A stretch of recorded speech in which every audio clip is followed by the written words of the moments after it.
우리가 알고 있는 베놈의 종족은 우주에서 온 외계 공생체로 신비오트라고 불립니다. 신비오트들은 재밌는 설정을 가지고 있는데 자신과 처음 접촉한 대상을 숙주로 삼고 숙주의 특징을 강화시키고 공명하려고 합니다. 이때 숙주에게 특별한 능력이 있다면 그 능력 역시 강화시키죠. 그리고 첫 숙주에게 집착하기도 합니다. 피터 파커에게 처음 접촉한 신비오트는 피터 파커에게 강한 힘과 자신감을 주어 위협적인 모습을 보여주기도 했는데,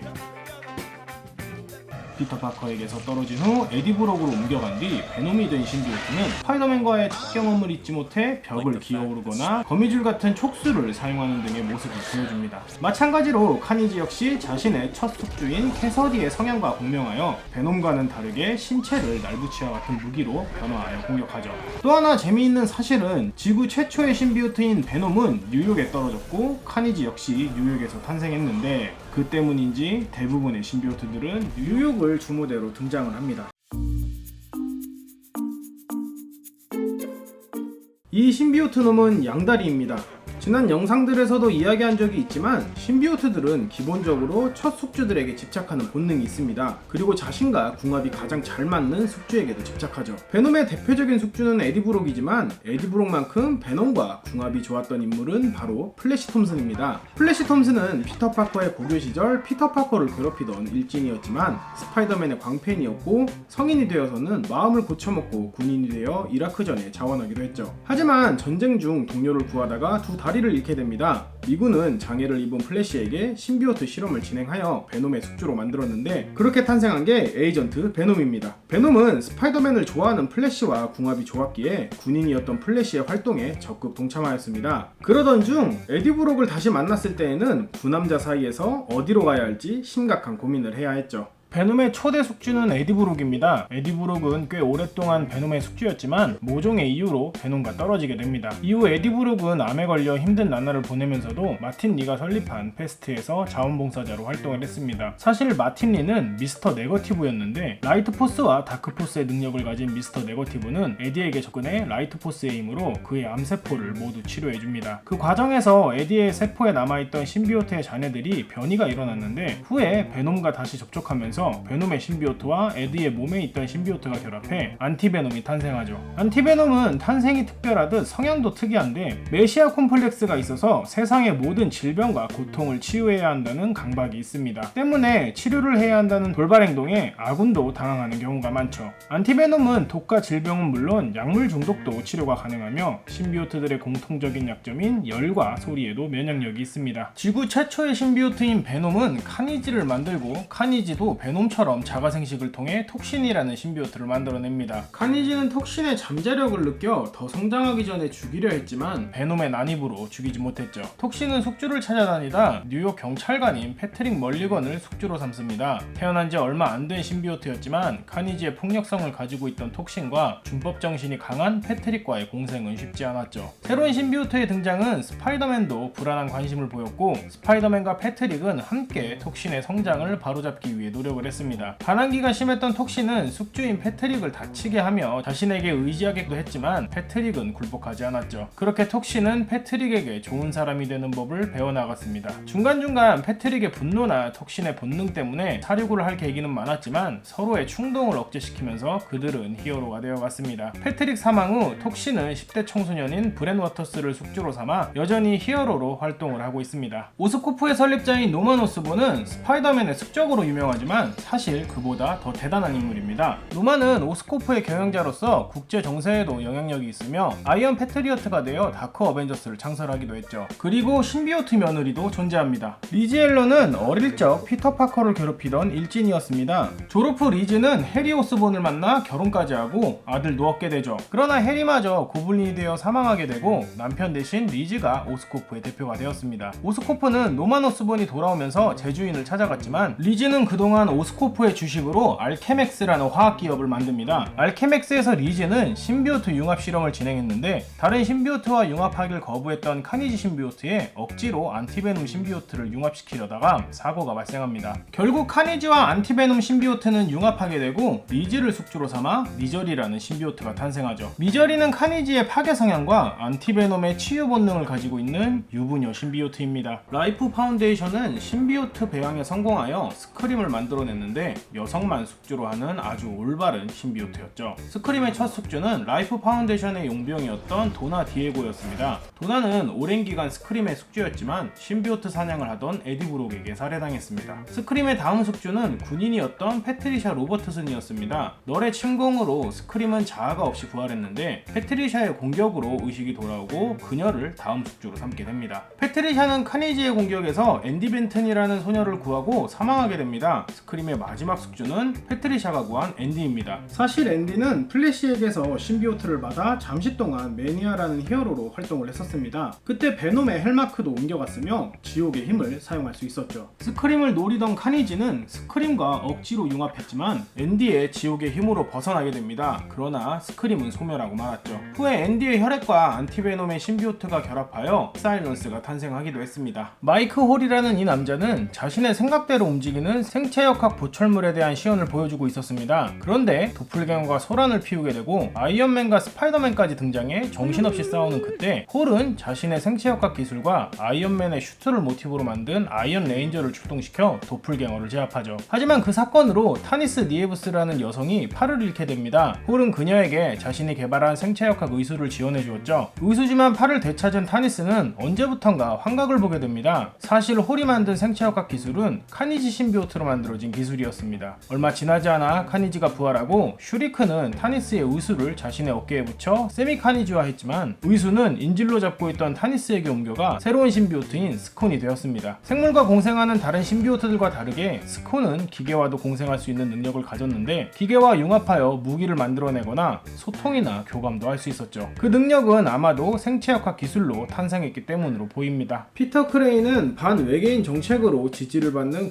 국회의원이었습니다. 그는 남성 우월주의자로 자신의 홍보팀 부팀장인 젬마 신도 무시하기 일쑤였죠. 젬마는 에고니의 숙주였는데 그녀는 살인을 통해 스트레스를 풀며 살해한 사람들의 신체를 수집하는 악취미까지 생겼죠. 어느 날 젬마와 에고니는 누군가 자신들을 부르는 소리를 듣게 됩니다. 바로 카니지였죠. 카니지는 에고니를 포함 다른 신비오트들을 모아 피터 크레인의 암살 계획을 세웁니다. 하지만 이들의 계획을 눈치챈 안티베놈은 카니지의 숙주인 캐서디를 감시하고 있었죠. 그러나 크레인은 연설 중 카니지에게 사망을 하게 됩니다. 사실 피터 크레인을 살해한 카니지는 그의 아들인 아서 크레인이었는데 사이코패스 성향을 보였던 아서는 아버지의 자리에 자신이 앉기 위해 캐서디의 계획에 동조하게 된 것이었죠. 크레인 암살에 아서가 연루된 것이 밝혀졌음에도 아서는 아버지의 뒤를 이어 상원의원이 됩니다. 그리고 그는 신비오트에게 집착하여 아버지가 무시하던 젬마에게 복종을 하게 됩니다. 베놈 라스트 댄스에는 널이 등장하게 됩니다. 영화에서 널이 등장하는 건 너무 이르다는 말도 있는데요. 그만큼 널은 강력한 빌런입니다. 널은 신비오트의 창조주이자 어둠의 신입니다. 신적인 존재가 아니라 신 그 자체이기 때문에 셀레스티어를 참수시킨다거나 센트리와 동등한 힘을 가진 보이드도 흡수해버리죠. 또한 신비오트 하이브마인드의 중심입니다. 이렇게 강력하다 못해 우주의 멸망까지도 가능한 널은 왜 굳이 지구를 침공했을까요? 과거 널은 자신의 신비오트들과 함께 우주를 정복해 나갔습니다. 당시 지구는 문명이 발전하기 전이라 신비오트 드래곤 한 마리로 지구 전체를 정복할 수 있었죠. 하지만 토르에 의해 신비오트 드래곤은 제압당했고 그 순간 전 우주의 신비오트와 널의 하이브마인드가 끊어집니다. 그리고 신비오트들은 널의 통수를 치고 봉인해버리죠. 지구에 의해 흑역사가 남은 널은 이후 카니지가 부활시키고 다시 지구를 침공하게 되죠. 널의 강함은 지구 전체를 신비오트로 덮을 수 있을 만큼 어마무시한데 과연 베놈에서의 널은 원작만큼의 포스를 보여줄 수 있을지 기대 반 걱정 반입니다.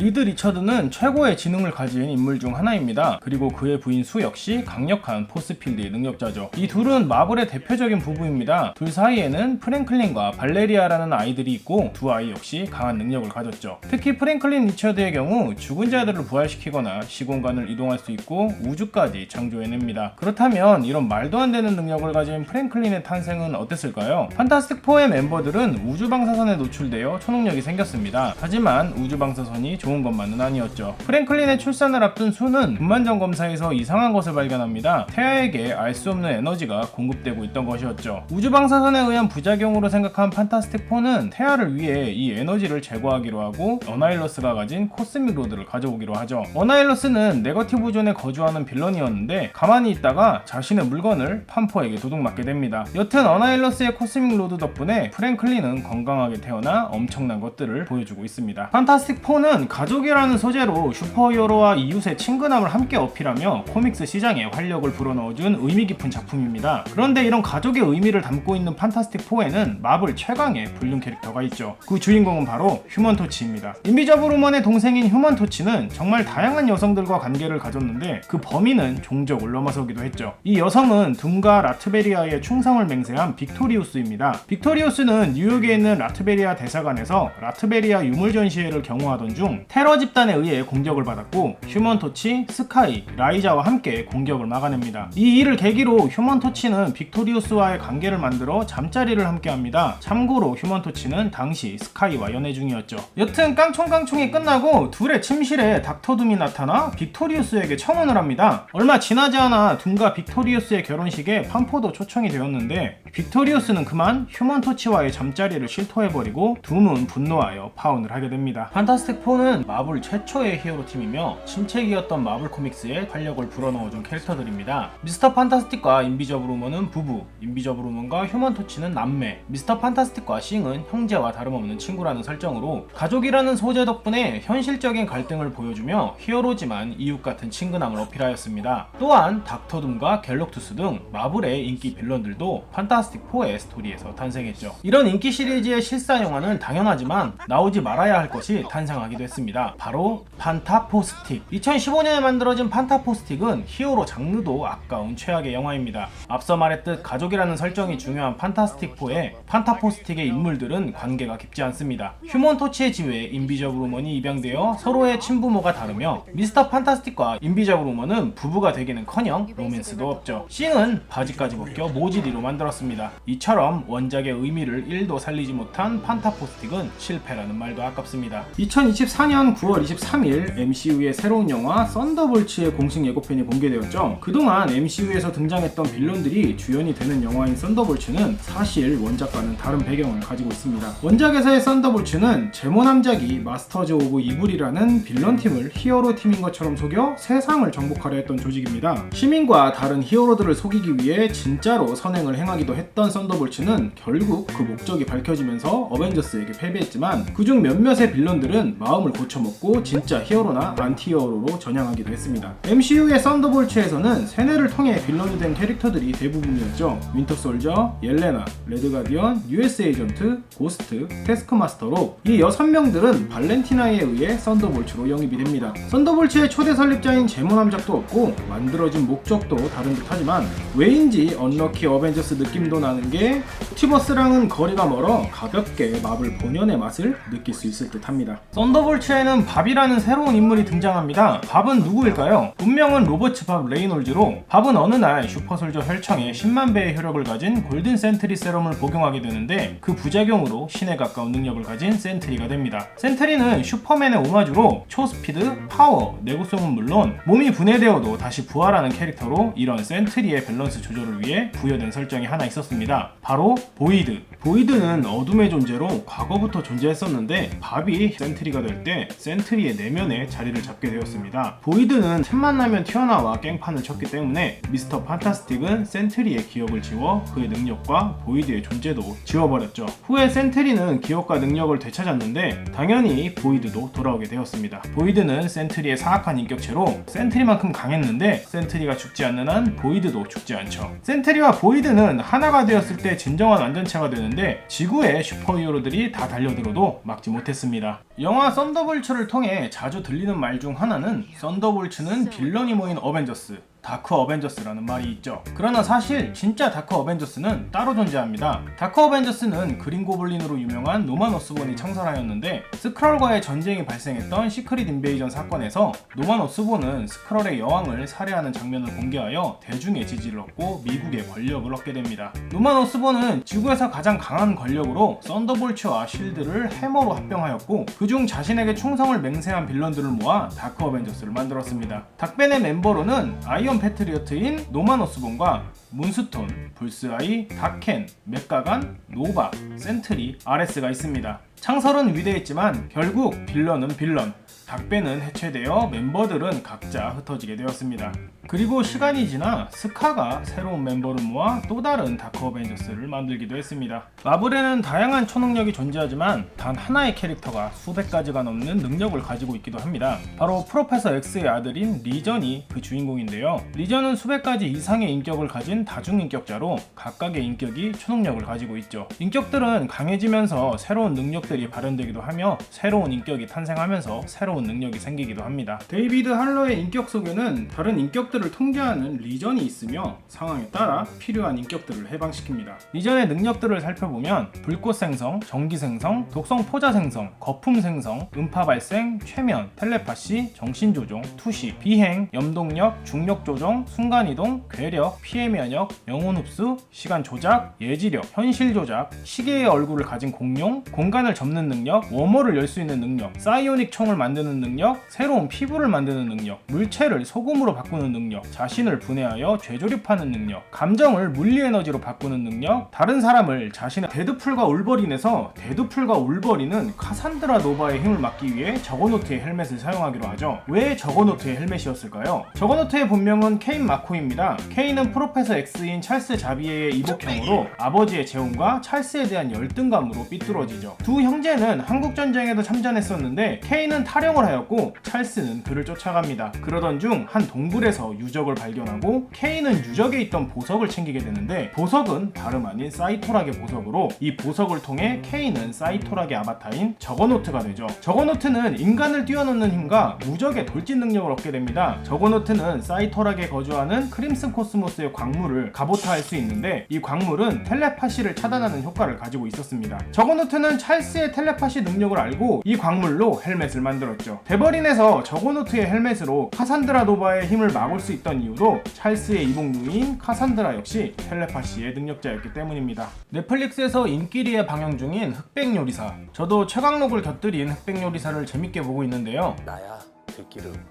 문득 그런 생각이 들었습니다. 마블에도 실력 좋은 요리사가 존재하지 않을까? 당연히 존재했습니다. 소시에라고 불리는 이 캐릭터는 신체적인 변이를 가진 뮤턴트입니다. 피부는 노랗고 머리엔 뿔이나 있으며 4개의 팔을 가지고 있습니다. 소시에는 프로페서 X와 매그니토가 뮤턴트들의 국가인 크라코아를 건국했을 때 크라코아로 이주한 뮤턴트 중 하나였습니다. 그는 자신의 요리 실력으로 크라코아 전역에서 유명한 셰프가 되었고 화이트 퀸까지 그에게 관심을 보이며 전담 셰프로 고용하였죠. 또한 크라코아와 인간들의 화합을 다진 국빈 만찬도 진행했는데 소시에는 헤드 셰프로서 성공적인 요리 준비로 감사의 인사까지 받았습니다. 매그니토는 소시의 요리를 맛보고는 그의 요리는 뮤턴트의 기적이라고까지 말했습니다. 참고로 소시의 뜻은 고열 조리와 소스를 담당하는 소스 셰프라고 하네요.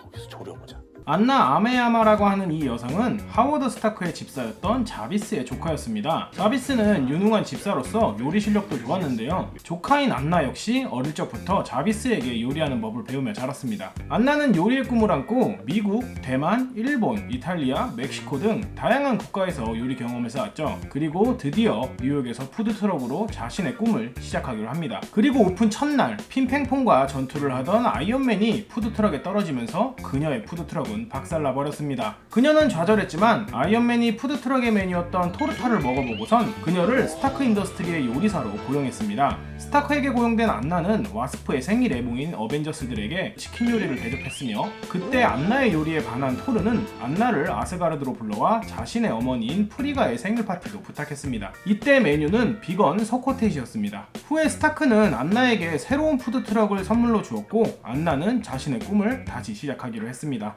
아이언맨의 슈트 착용씬 중에서 가장 기억에 남는 장면을 꼽아보라면 아이언맨 2의 휴대용 슈트씬에 한 표를 주고 싶은데요.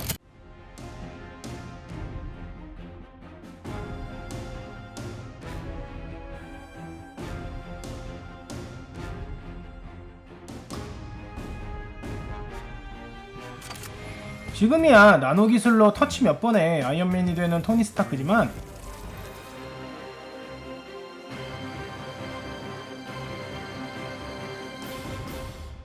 저는 개인적으로 예전처럼 투박하게 슈트를 착용하는 모습이 더 좋습니다. 사실 아이언맨 2에서 휴대용 슈트의 착용씬은 1994년에 제작된 아이언맨 애니메이션 시리즈에 등장합니다.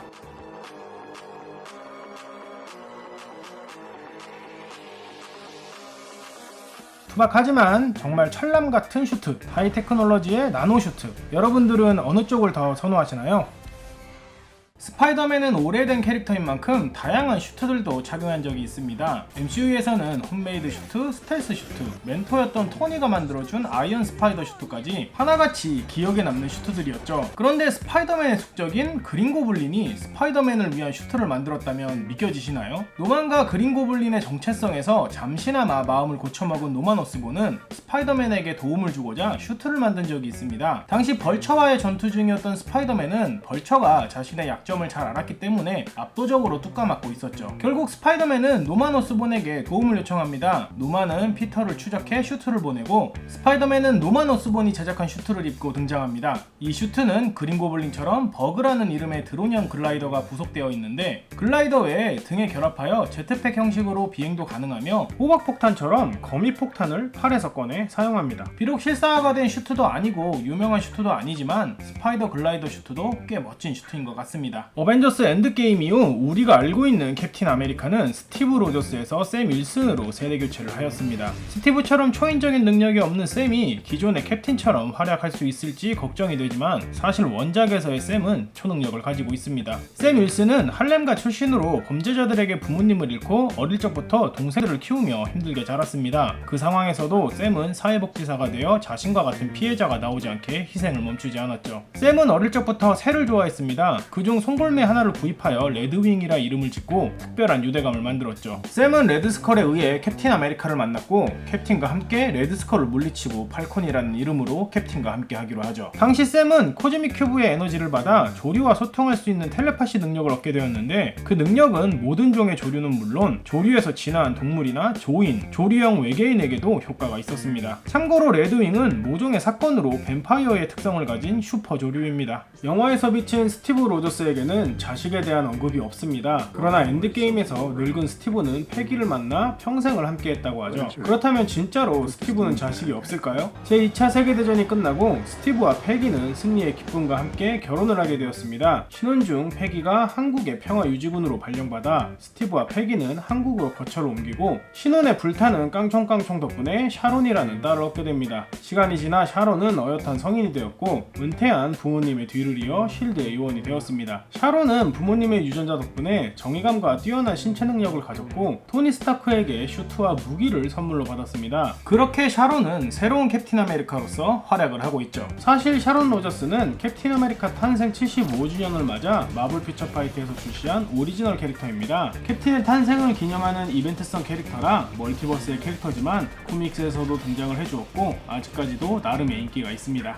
토르는 인간 이상의 신체 능력과 마법 무기인 멸니르를 사용하며 천둥의 신으로서 강한 모습을 보여주고 있습니다만 사실 토르에게는 탄생의 비밀이 있습니다. 과거 100만 년 전 지구, 이때도 지구를 지키는 초대 어벤져스들이 있었습니다. 이들은 라우페이와 하이브 커플의 침략에서 지구를 지켜냈죠. 이때 초대 블랙팬서가 사망했는데 이 상황에서 오딘은 승리의 파티를 열고 어벤져스들을 초대합니다. 사실 이 파티는 오딘과 파이어헤어의 결혼식이었고 이 사실을 전혀 몰랐던 파이어헤어 는 오딘에게 뺨을 갈기고 떠나버립니다. 수년 후 오딘과 가이아 사이에서 아이가 생겼고 출산 당일 라우페이가 복수를 위해 가이아와 아기를 공격했습니다. 이때 파이어 헤어가 나타나 라우페이를 막아섰는데 그만 전투의 여파로 아기가 사망하고 맙니다. 아기가 사망하자 놀란 파이어 헤어는 피닉스 포스의 힘으로 아기를 되살리고 토르라 이름을 짓죠. 시간이 지나 오딘은 프리가와 결혼하여 아스가르드를 개국하고 토르는 프리가의 손에서 자랐습니다. 수세기가 지나 토르도 이 사실을 알게 되었죠. 우리는 티찰라를 떠나보내고 슈리가 블랙팬서가 되는 모습을 보았죠. 정황상 썩 마음에 들지는 않았습니다. 하지만 MCU에 토시노드에가 있었다면 그 생각은 많이 달라졌을 겁니다. 티찰라가 스톰과 결혼 후 와칸다의 진정한 왕이 되었지만 겉보기와는 다르게 와칸다는 내부적으로 불안정한 상태였습니다. 급기야 와칸다의 비밀경찰인 하투트 제라제까지 반란을 일으키며 와칸다의 왕실을 위협하는데 그때 누군가 나타나 반란군을 제압합니다. 몸에서 비브라늄 슈트처럼 광채가 나는 모습의 이 남자는 오드에는 자신을 토신이라고 소개했습니다. 토신은 와칸다 부족 중 하나인 마루베 부족의 일원이었는데 과거 마루베는 와칸다가 비브라늄을 통해 고립과 탐욕, 전쟁에 사로잡히는 모습을 보았고 와칸다에서 떨어진 침묵의 지역 지라에 정착하였죠. 마루베 부족은 비브라늄 가공이 아닌 비브라늄의 정수를 추출해 몸에 새겨 그 에너지를 사용할 수 있게 발전했습니다. 비브라늄 정수가 몸에 새겨진 토신 오드에는 고속이동과 무장색 폐기의 능력을 가진 와칸다의 새로운 히어로입니다.